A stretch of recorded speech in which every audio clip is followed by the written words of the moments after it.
성삼일체 하나님 아버지의 은혜와 평강이 함께 하시기를 주의 이름으로 기원드립니다. 여호수아는 모세의 뒤를 이었습니다. 이제 여호수아는 모세를 이어서 이스라엘 백성을 가나안 땅으로 인도해 나갈 지도자로 세우심을 받게 되었습니다. 이러한 때에 여호수아는 하나님으로부터 언약을 듣게 되었습니다.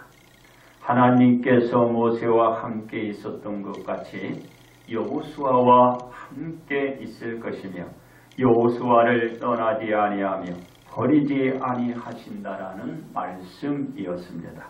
여호수아는 하나님께서 모든 백성과 더불어 일어나 이 요단을 건너 이스라엘 자손에게 주는 그 땅으로 가라는 말씀대로 언약궤를 맨 제사장에게 요단 물가에 들어서게 하였습니다.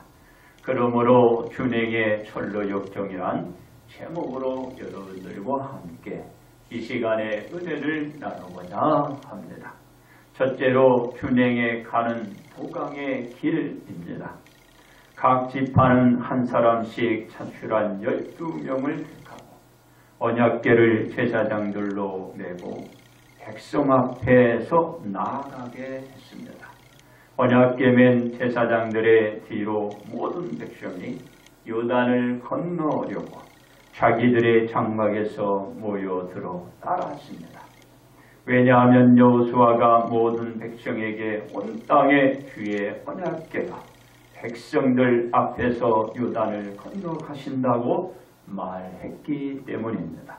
그러기 때문에 모든 백성들은 요단강을 건너가기 위하여 각자 자신의 장막에서 나와 언약궤를 맨 제사장의 뒤를 따르게 된 것입니다. 그렇습니다. 이스라엘 백성들이 요단강을 포강하려는 시기는 언제인가요? 곡식 거두는 시기였습니다.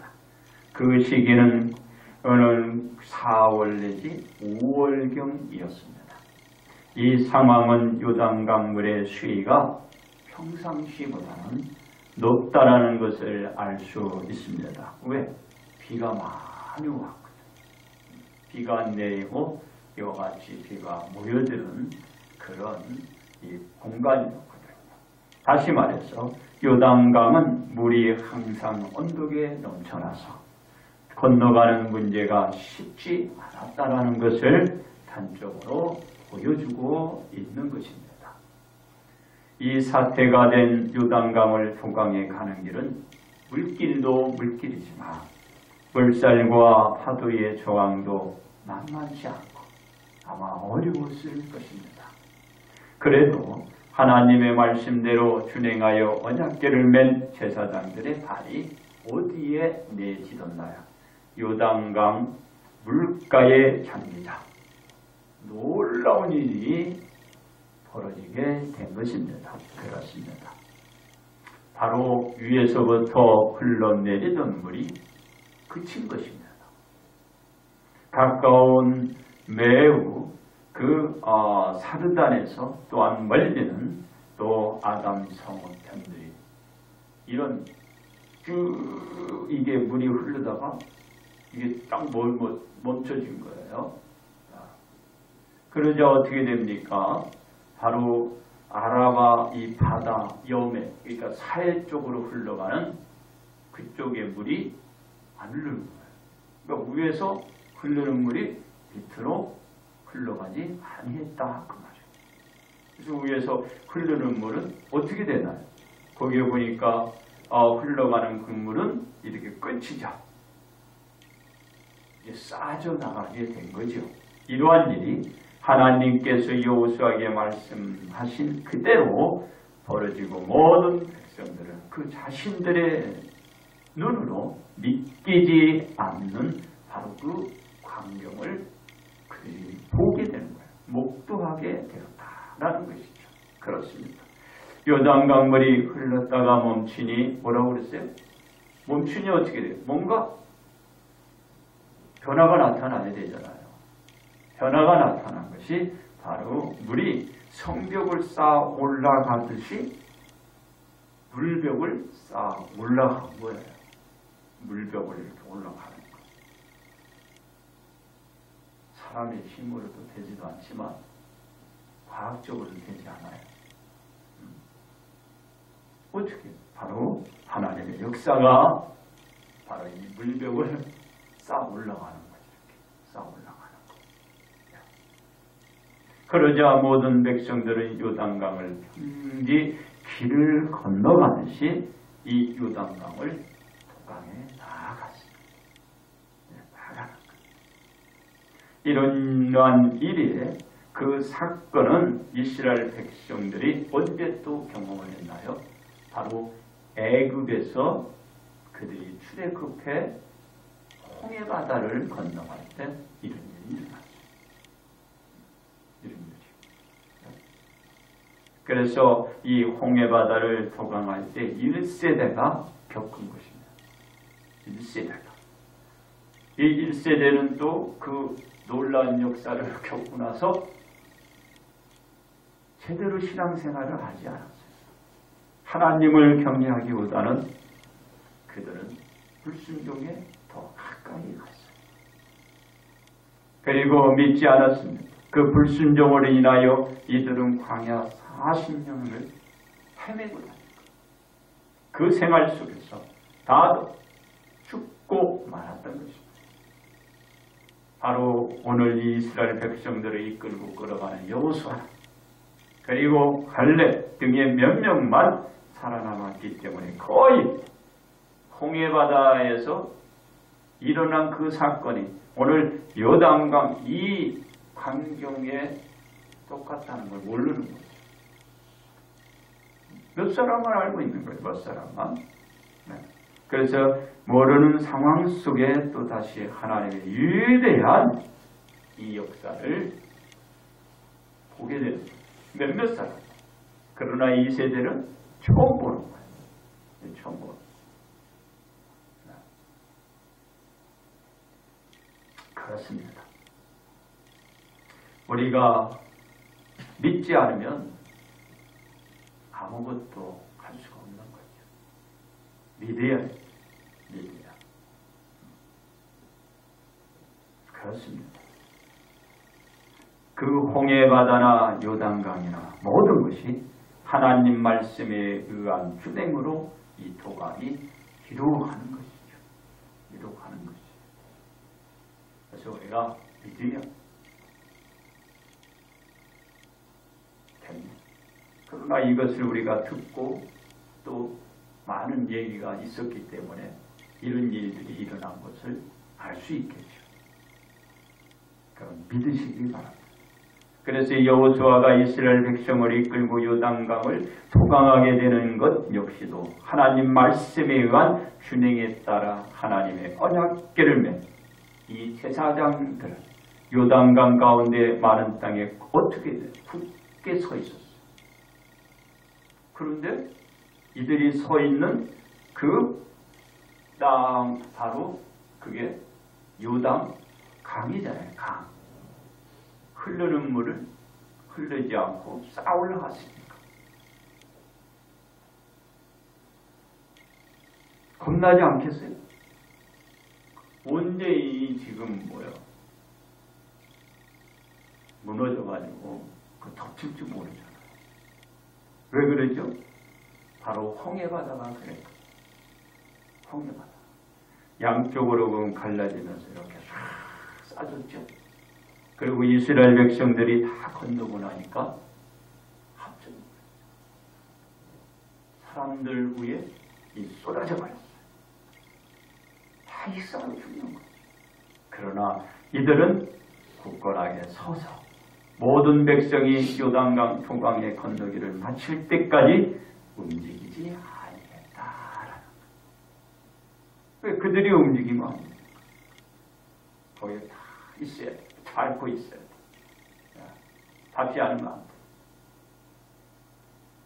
모든 백성은 그 엄청난 바로 그런 일들을 겪고 그 요단강 그 물을 여러분들 양쪽으로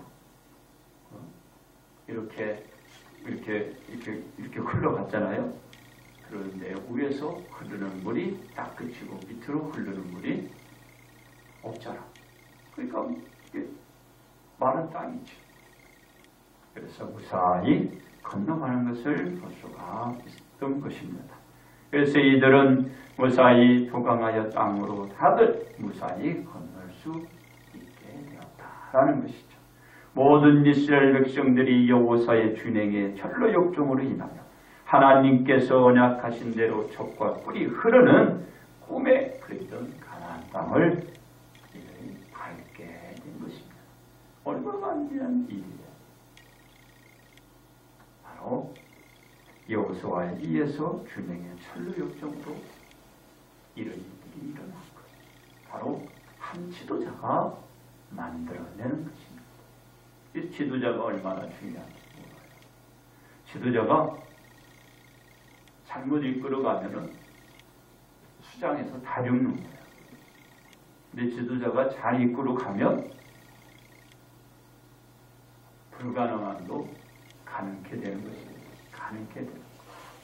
바로 여호수아의 그 준행의 철로 역정으로 새로운 바로 꿈에 그리던 가나안 땅을 밟게 되는 것입니다. 두 번째, 준행에 가는 십자가의 길입니다.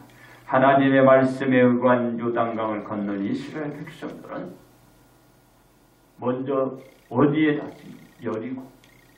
여리고 성에 닥치고 그 여리고 성을 무너뜨리고, 그리고 가나안 땅의 일곱 족속, 가나안 족속, 헷 족속, 히브 족속, 브리스 족속, 기르기스 족속, 아모리 족속, 여부스 족속을 이스라엘 백성 앞에서 어떻게 요단강을 기준으로 동쪽의 므낫세 반지파, 각 지파 루벤 지파를 제외한 일곱 지파 반지파를 에게 이 땅을 제비 뽑아 나누어 주게 됩니다. 여호수아가 준행의 길로 모든 이스라엘 백성에게 가나안 땅을 언약대로 다 나누어 준 거예요. 언약대로 되는 거예요. 언약. 그렇습니다. 십자가는 죄를 지은 자들에게 주어지는 형벌입니다. 죄가 없이 십자가를 짊어지거나 매달릴 필요는 없습니다. 그것도 단순 범죄가 아닌 바로 우리가 죄질이 악하고 고약한 바로 나쁜 사람들에게 이 십자가의 선고가 내려지는 거예요.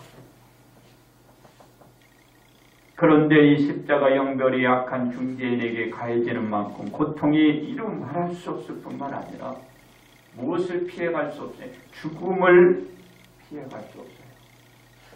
그렇기 때문에 이 십자가 형틀에 달리는 죄에 대해 사면을 받지 않는 한 이 십자가를 면할 수가 없어요. 십자가에 달리면 죽음이에요. 그렇습니다. 이 십자가형에서 벗어날 수 없는 사람을 구원해 내시기 위하여 하나님께서 예수님을 세상에 보내주셨습니다. 이 일은 예수님께서 자신의 백성을 그들의 죄에서 구원할 자로 오시게 한 것입니다. 이 십자가의 길은 예수님께서 하나님의 뜻대로 준행해 나갈 때 모든 사람들이 구원의 길에 오르게 하신 것입니다. 그리고 모든 사람들은 예수님께서 가신 십자가의 길을 믿고 예수님께 나오게 될 때 십자가에 죽으신 예수님으로 말미암아 죄에서 벗어나 무엇으로? 의인의 신분으로 바뀌게 되는 것입니다. 그렇습니다. 유대인이나 헬라인이나 다 죄 아래 있다고 선언되어 의인은 없나니 하나도 없다라는 말씀에서 벗어나 의인이 없다라는 말에서 모든 사람들이 의인이란 신분으로 신분 상승이 되어지게 한 것입니다. 누구로? 예수님. 누굴 믿고? 예수님을 믿고 바로 예수님께서 짊어지신 십자가 형틀의 죽음으로 모든 사람들이 믿고 받아들이니 변화가 나타나는 것입니다. 이는 예수님께서 하나님의 말씀대로 준행의 철로 역정의 길을 드러내 보여주셨기 때문에 가능해진 것입니다. 들었습니다. 언제 예수님께서 하나님의 말씀대로 준행해 나가실 것을 말씀하셨나요? 마태복음 16장 21절에서 예수님께서 자기가 예루살렘에 올라가 장로들과 대제사장들과 서기관들에게 많은 고난을 받고 죽임을 당하고 제3일에 살아나야 할 것을 제자들에게 비로소 나타내셨습니다. 이와 같이 예수님께서 말씀을 하시고 예수님이 예루살렘으로 올라가자 예수님의 제자와 업무를 꾸민 대제사장은 예수님을 잡아오게 하여 공회 앞에서 예수님을 죽이려고 무엇을 찾았나? 거짓 증거를 찾았어요. 끝내는 예수님께서 신성모독하는 말을 하였다라는 제명으로 말미암아 사형의 구형을 받게 되고 빌라도 총독에게 예수님을 넘기게 됩니다. 바로 넘겨진 예수님은 이 빌라도 총독의 큰 고난을 받게 되죠. 그리고 십자가를 지시고 골고다 언덕 위에 오르시고 십자가에 달리셔서 십자가상에서 운명을 하셨습니다. 하나님이 말씀한 대로 예수님이 그대로 준행해 가신 것입니다. 이 준행의 십자가의 길을 걸으신 예수님의 시체를 누가 걷었나?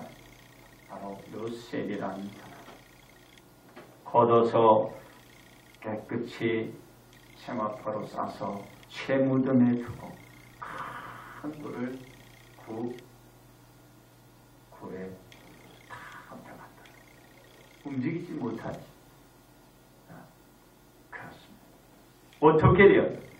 예수님의 말씀처럼 예수님께서 죽으신 지 3일 만에 다시 살아나셨습니다. 바로 예수님이 그대로 준행해 나가신 것입니다.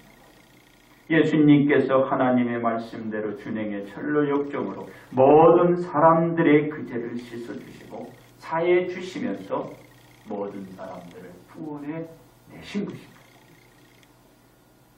세 번째 준행해 가는 천국의 길입니다. 여호수아는 모세의 사후주 다음 이스라엘 지도자로 선택이 되어 이스라엘 인도하여 가나안 땅에 입성시켜서 하나님께서 언약하신 가나안 땅을 그 모든 사람들에게 다 분배해 주셨습니다. 이스라엘 백성을 향하여 외치기를 섬길 자를 오늘 선택하라고 외쳤습니다. 그러니까 줄 거 다 주고 그리고 나서 선택하도록 누구를? 바로 섬길 자. 그러면서 그 자신은 어떻게 해요? 자기 자신과 자기 자신의 집은 누구를 섬기겠다? 여호와 하나님을 섬기겠다라고 청명을 합니다. 그러자 여호수아의 말을 들은 모든 백성들은 무엇이라고 다들 한 목소리로 대답을 했나? 이렇게 얘기합니다. 우리는 결단코 여호와를 버리고 다른 신들을 섬기기를 하지 않겠다라고 그들은 언약을 했습니다. 이 언약으로 여호수아가 세겜에서 모든 백성과 더불어 언약을 맺고서 모든 백성들을 보내어 각기 그 기업으로 돌아가게 만든 것입니다. 그리고 여호수아는 어떻게 됐나?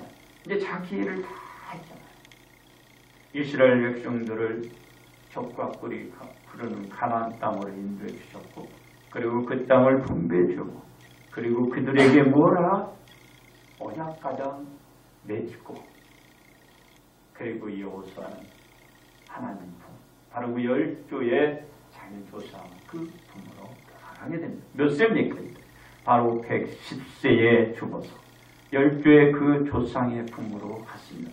이는 여호수아가 준행의 철로 역정의 삶을 살아온 걸 잘 보여주고 있는 것입니다. 그렇습니다. 예수님이 하나님의 언약된 준행에 따를 것을 이제 예수님의 죄가 있어서 그 언약을 따랐나? 그렇지 않아요. 예수님의 죄가 있어서 바로 하나님의 언약된 그 준행을 따른 것이 아니라 모든 사람들의 죄로 말미암아 따른 것입니다. 이행되어진 것입니다. 예수님께서 짊어지신 십자가는 준행의 철로 역정을 가리키고 그대로 살도록 권하여 주신 것입니다. 그러니까 예수님이 걷는 그 길을 그대로 보여주는 거예요. 그래서 이대로 살아가도록 이렇게 권하고 있는 것입니다. 그렇습니다. 이 예수님께서 행하신 준행의 철로 역정의 길은 모든 사람들이 걸어가야 할 그 길을 만들어 놓은 것입니다. 우리 모든 사람이 이 길을 걸어가야 합니다. 이 십자가의 길이 예수님이 걸으신 준행의 철로 역정인 것입니다. 바로 우리가 걸어가야 할 우리의 철로 역정인 것입니다. 그렇습니다. 예수님이 닦으신 십자가의 길이 모두가 걸어가야 할 길이기에 준행의 철로 역정으로 이제 앞으로도 여러분 꾸준히 살아가야 합니다. 왜냐? 예수님이 오신 것은 모든 사람들 바로 그 대상자인 우리들의 구원과 천국으로 향하는 준행의 철로 역정의 삶으로 인도하시기 위하여 오셨기 때문입니다. 그래서 우리가 그 길을 따라가고 오늘도 그 길을 따라가는 것입니다. 우리는 예수님이 오셔서 십자가에서 성취해 놓으신 죄사함을 믿고 준행의 철로 역정을 오늘이나 내일도 그리고 앞으로 이것을 늦춰서는 안 될 것입니다. 그렇습니다. 우리는 준행에 가는 철로 역정으로 천국의 길로 향하여 가기 위하여 어떻게 하여야 할까요? 첫째로 하나님의 언약궤를 메고 나아가야 합니다. 하나님은 여호수아에게 제사장들로 하여금 하나님의 언약궤를 메고 요단 강물로 나가도록 하였기 때문입니다. 우리 모두는 하나님께서 왕같은 제사장이라고 하였기에 하나님의 언약궤를 메고 나아가는 천국의 길이어야 하는 것입니다. 둘째로 물을 보기보다는 말씀에 준행하여야 합니다. 하나님의 언약궤를 맨 제사장들은 말씀에 준행하여 요단 강물로 나아갔기 때문입니다. 우리는 앞에 장애를 보기보다는 말씀에 준행해가는 천국의 길로 향하여 나가야 하는 것입니다. 셋째로 준행의 역사를 믿어야 합니다. 이스라엘 백성은 여호수아로부터 하나님의 말씀을 전해 듣고 그대로 준행에 가서 요단 강물이 갈라지는 역사를 체험했기 때문입니다. 우리는 말씀을 전적으로 믿고 준행에 나아갈 때 믿음대로 역사를 체험하는 천국의 길로 우리 모두가 나갈 수 있을 것입니다. 그렇습니다. 우리가 천국의 길로 가기 위해서는 무엇보다도 준행에 가는 철로 역정으로 이어가야 하는 것입니다. 즉 하늘 가는 여정이 되어야 하는 것이다. 그 말입니다. 왜냐하면 이스라엘 백성이 준행으로 큰 역사를 만들어냈기 때문입니다. 그러기에 우리는 하나님의 언약궤를 메어야 하고 물보다는 준행하는 모습과 역사를 믿고 나아가야 합니다. 이것이 우리가 소망하는 바요 기대하는 대로 놀라운 역사를 드러나는 일들과 일이 생기고 만들어질 것입니다. 그러므로 우리는 준행의 철로 역정으로 천국의 일로 나가야 할 것입니다. 이제 결론 말씀을 드립니다. 이스라엘 모든 사람들은 여호수아의 말씀을 온전히 받아들이고 하나님의 언약궤를 메고 요단 강물에 들어갔습니다. 언약궤를 맨 제사장들이 요단 강물에 발을 담그자 놀라운 광경이 벌어졌습니다. 요단 강물의 흐름이 멈추고 성벽 쌓아 올리듯이 강물은 쌓아져 갔습니다. 이스라엘 모든 백성들은 그로 말미암아 무사히 그 흐르는 그 물을 그들은 밟지 않고 물이 그치자 그들은 그 길이 되어서 그 길로 그들은 무사히 건너 가나안 땅으로 입성할 수 있었던 것입니다. 그렇습니다. 우리가 말씀대로 준행해 갈 때 우리들 눈앞에서도 같은 역사의 광경이 일어나게 된다라는 것입니다. 우리가 눈으로도 보면서 믿을 수 없는 일들을 경험하게 될 것입니다. 이 일은 하나님의 말씀을 믿고 준행해가는 철로 역정만 모든 자가 체험해 나갈 수 있는 것입니다. 더욱이 현 세대가 바랄 수 있는 유일한 소망이 될 것입니다. 지금 역사가 필요하고요. 이 역사를 우리가 소망해야 합니다. 그러므로 우리는 준행의 철로 역정으로 큰 역사를 체험해가는 길로 온 성도가 복 받으시기를 주의 이름으로 축원드립니다.